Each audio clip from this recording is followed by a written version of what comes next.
Hello, and welcome to this week's episode of The Spear. I'm Taylor Lupetti. And I'm Allison Covey.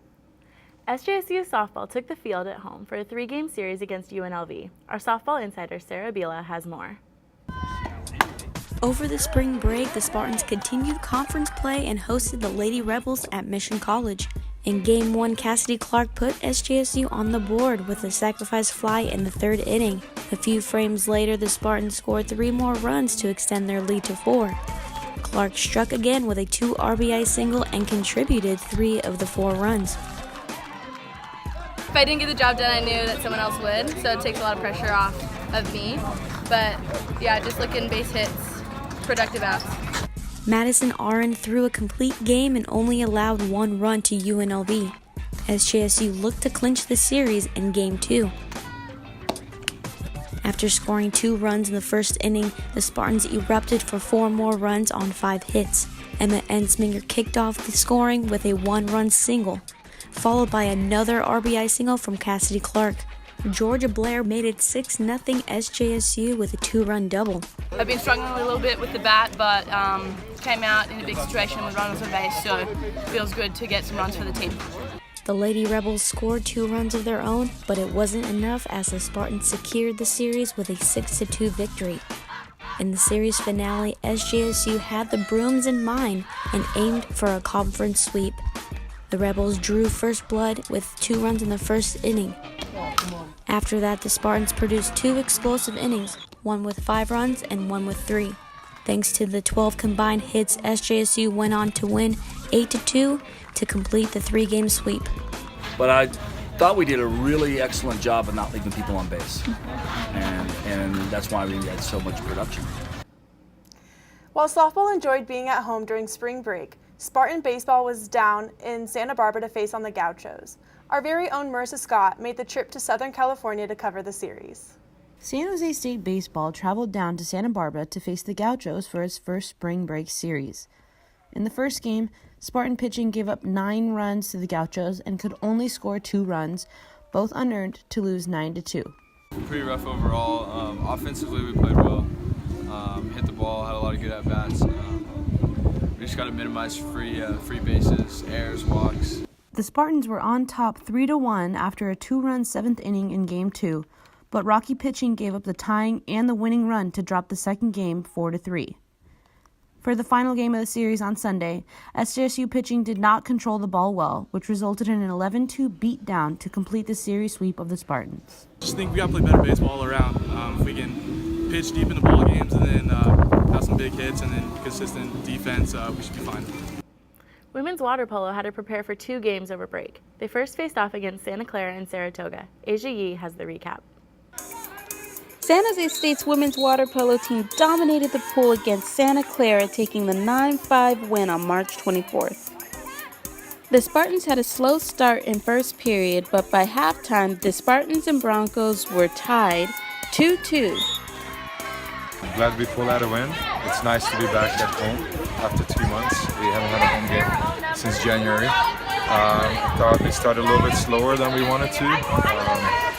But really, the experience and some of the experienced players stepped up. Senior Taylor Peters guarded the net with 10 saves to help the Spartans in defense. I think I was just seeing the ball, but I think our defense was on, so my team was helping funnel the ball to me. And the blocks weren't that big of blocks, but they were ones that were helped by my team. It wasn't until third quarter that the Spartans picked it up and scored 3 goals. The leading player for the Broncos was Annie Elridge, scoring 2 goals.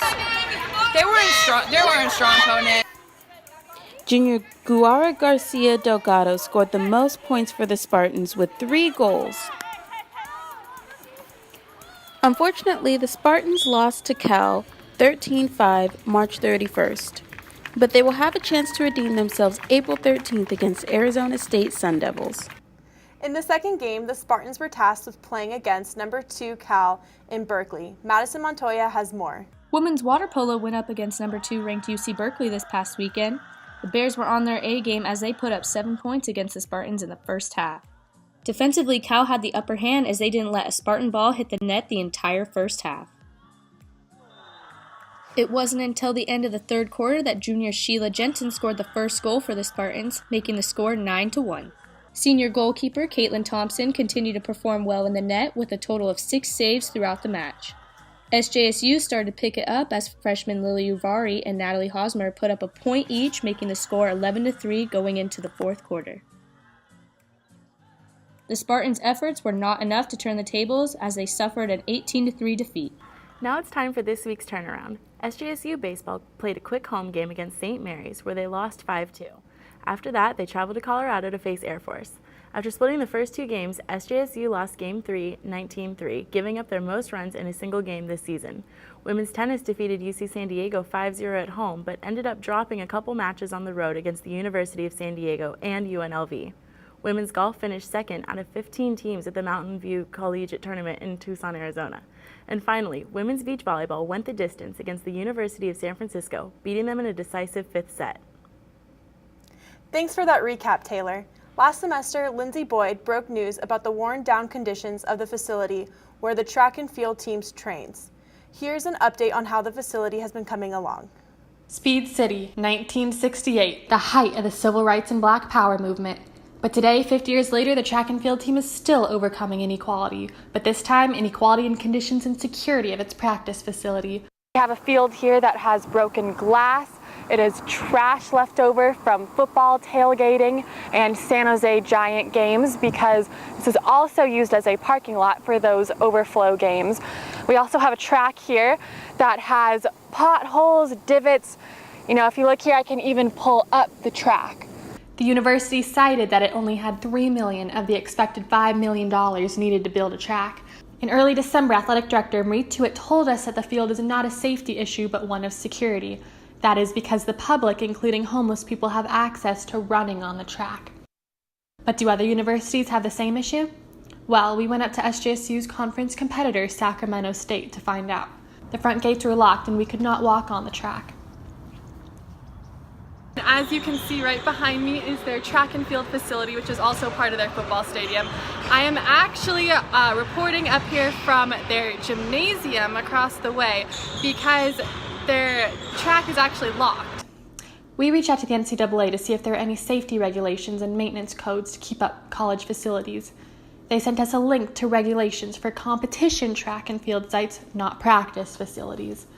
The NCAA declined to comment on enforcing the safety of practice facilities for Division I athletes and said that, quote, athletic officials and university personnel should be contacted instead. It recommended us to CFMA, the educators of college athletic administrators, on topics like event facility management.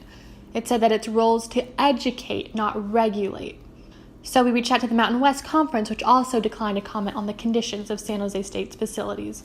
Athletic Director Marie Tuitt said that the track team has clearly communicated with me that they want to stay at their current practice facility. Meanwhile, athletes like Destiny Longmire continue to set school records and finish first against competitors. With the Spear, Lindsay Boyd. And that does it for this week's show. Be sure to follow us on social media at The Spear SJSU on Twitter and Instagram. And we'll see you next week.